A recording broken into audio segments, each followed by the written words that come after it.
आप देख रहे हैं सत्यहिंदी.com।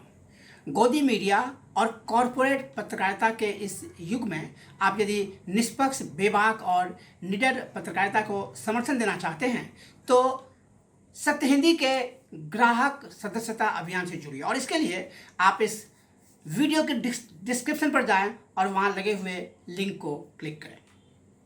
शाहीन बाग आंदोलन, बात आज हम करेंगे शाहीन बाग आंदोलन की, लेकिन बात सिर्फ शाहीन बाग की नहीं होगी, बात उससे जुड़ी हुई दूसरी तीसरी चीज़ों की होगी।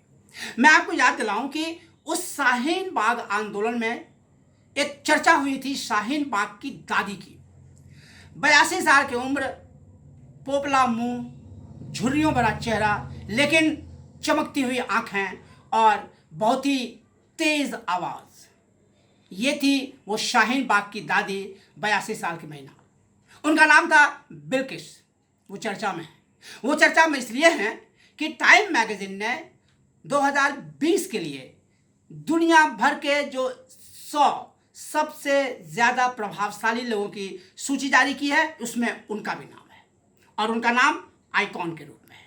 तो दुनिया की सबसे मशहूर, सबसे प्रतिष्ठित टाइम मैगजीन ने शाहीन बाग आंदोलन की दादी बिल्किस को दुनिया के 100 सबसे महत्वपूर्ण लोगों में से एक माना है। लेकिन बात यह भी नहीं है।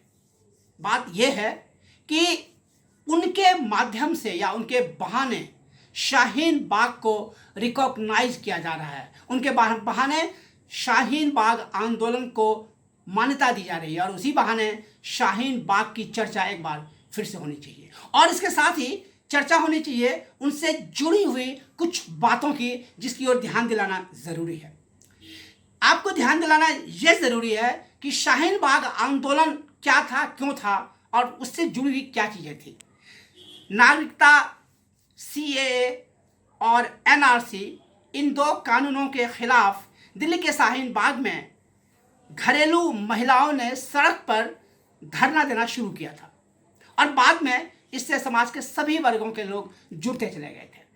100 दिन से ज़्यादा चला था यह आंदोलन और अंत में कोरोना वायरस की वजह से इस आंदोलन को दिल्ली पुलिस ने खत्म कर दिया था।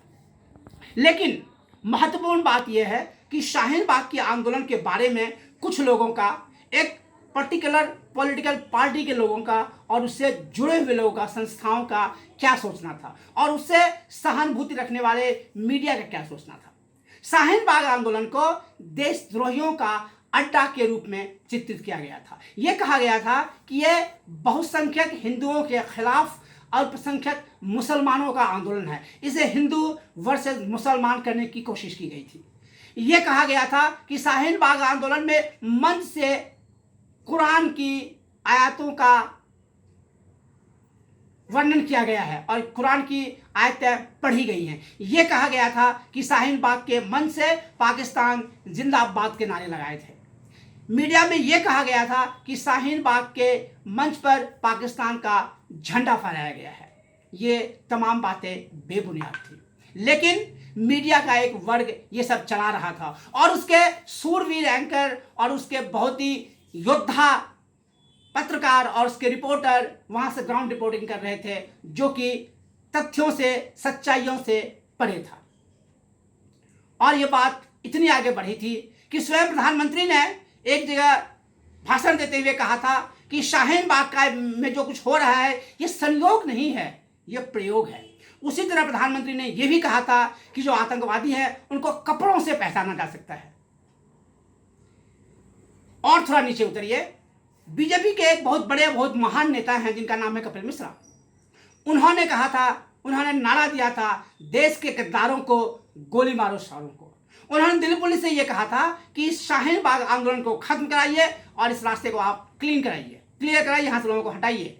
और दिल्ली पुलिस के DCP के सामने उनके बगल में खड़े होकर उन्होंने कहा था, दिल्ली पुलिस को 3 दिन का अल्टीमेटम दिया था और कहा था कि मैं आपको 3 दिन का समय देता हूं और 3 दिन में अगर ये रास्ता खाली नहीं किया गया तो मैं खुद वो रास्ता खाली कराऊंगा। और उन्होंने ये कहा था कि जब हम सड़कों पर उतर जाएंगे आप हमें रोक नहीं पाएंगे। और उसके कुछ समय बाद ही दिल्ली में उसी इलाके में जोरदार दंगा भड़का था। बात सिर्फ इतनी ही नहीं है, बीजेपी के एक और सांसद हैं, उतने ही महान हैं, उनका नाम है परवेज सिंह वर्मा। परवेज सिंह वर्मा जी ने कहा था एक टीवी चैनल को इंटरव्यू देते हुए कि शाहीन बाग में जो लोग आंदोलन कर रहे हैं वे वहां से निकल के लोगों के घरों में जाएंगे और बलात्कार करेंगे। ये था वर्मा जी का कहना। और इन सब के बीच आंदोलन चलता रहा। इन सब के बीच बहुत ही शांतिपूर्ण आंदोलन चलता रहा, बहुत ही कूल आंदोलन चलता रहा, जहां किसी तरह की भड़कावे की बात नहीं कही गई, जहां कोई किसी तरह की हिंसक वारदात नहीं हुई, किसी तरह की हिंसक घटना नहीं हुई। और इससे भी बड़ी बात है, इसके पीछे कोई पॉलिटिकल पार्टी नहीं थी। ऐसा नहीं है कि सत्ता का विरोध करने वाले या बीजेपी के खिलाफ जो पॉलिटिकल पार्टी है वो इनके पीछे थी। इनके पीछे कोई नहीं था। यह बिल्कुल एक स्वतः स्फूर्त आंदोलन था। ये एक बहुत ही इंडिपेंडेंट नॉन पॉलिटिकल ऑर्गेनाइजेशन था, आंदोलन था। और इस आंदोलन में जो चला रहे थे वो राजनीतिक व्यक्तित्व नहीं थे, वे घरेलू कामकाज की महिलाएं थी जो अपने अपने घरों से निकलकर सड़कों पर आई थी। तो जो दादी थी, शाहीन बाग की दादी बिल्किस, उनके बारे में फिर से मैं एक बात आपको कहूँ। उन्होंने अखबारों से बात करते हुए एक बात कही थी, वो मैं कोट कर रहा हूँ, पुरानी बात है, आज की बात नहीं है, वो उस आंदोलन के समय की बात है। उन्होंने कहा था, वे हमें देशद्रोही कहते हैं। जब हमने अंग्रेजों को इस देश से भगा दिया तो नरेंद्र मोदी और अमित शाह कौन है? अगर कोई हम पर गोली भी चला दे तो भी हम 1 इंच पीछे नहीं हटेंगे। वे लोग नागरिकता कानून और एनआरसी को खत्म कर दें, हम तुरंत यहाँ से उठ जाएंगे। ये थे शाहीन बाग की दादी बिल्किस के शब्द। ये मेरे शब्द नहीं है, ये उनके शब्द हैं। और टाइम मैगजीन ने जो 100 लोगों की सूची जारी की है जिसमें इनको शामिल किया गया है, उन्होंने क्या कहा है, अभी छपा है, आज वो खबर है, उसमें उन्होंने कहा है कि एक हाथ में प्रार्थना की माला और दूसरे में राष्ट्रीय ध्वज थामे हुए बिल्किस भारत में किनारे पर धकेल दिए गए लोगों की आवाज़ बन गई। वह सुबह 8 बजे से मध्य रात्रि तक धरने पर बैठी रहती है। टाइम मैगजीन में भारत की मशहूर लेखिका और पत्रकार राणा अयूब ने लिखा, उस विरोध प्रदर्शन को देखें जहां हम बैठे हुए हैं। ऐसा नहीं है कि सिर्फ मुसलमान विरोध कर रहे हैं, आए और देखें कि कितने लोग खाना बांट रहे हैं। और उसके बाद बिल्किस बानो ने इंडियन एक्सप्रेस से बात करते हुए कहा था, मैं फिर एक बार उसको कोट कर रहा हूं, हम बूढ़ी हैं और हम अपने लिए ये सब नहीं कर रही हैं, ये हमारे बच्चों के लिए है, वरना हम अपने जीवन की सबसे ठंडी रात में इस तरह खुले में क्यों रहती। ये थे बिल्किस के शब्द।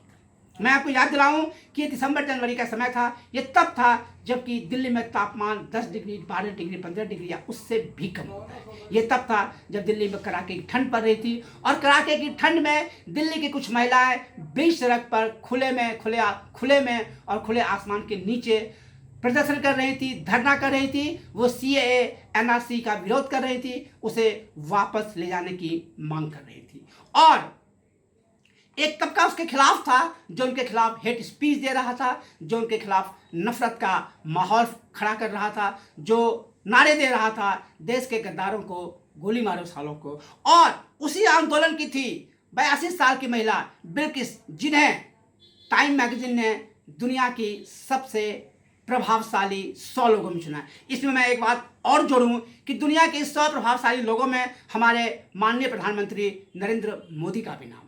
उनका नाम लीडर्स कैटेगरी में है और बिल्किस का नाम आइकॉन कैटेगरी में। आप देख रहे हैं satyahindi.com। आप हमारे फेसबुक पेज को लाइक करें, फॉलो करें, हमारे ट्विटर अकाउंट को फॉलो करें और सब्सक्राइब करें हमारे यूट्यूब चैनल को। देखते रहें satyahindi.com। सत्य हिंदी के और वीडियोस को देखने के लिए हमारे यूट्यूब चैनल को सब्सक्राइब करें और सीधे नोटिफिकेशन पाने के लिए बेल आइकन दबाएं।